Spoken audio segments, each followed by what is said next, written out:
Kasi ito lang may sobrang lakas ng ulan guys. Oh.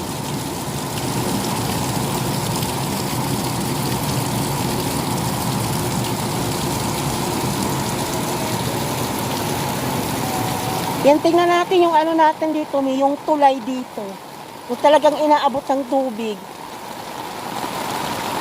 Ah, ayan ang tulay. Guys, dito tayo sa may tulay ha. Ayan yung tulay yung tubig guys. Oh.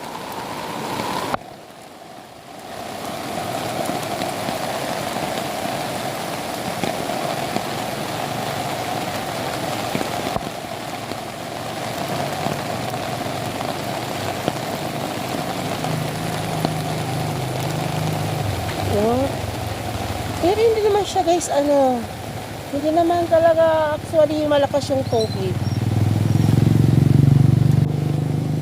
Ayan oh.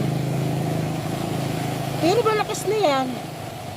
Ang ibig ko naman sabihin mga may, hindi naman talaga umaabot ito sa taas ng tulay guys.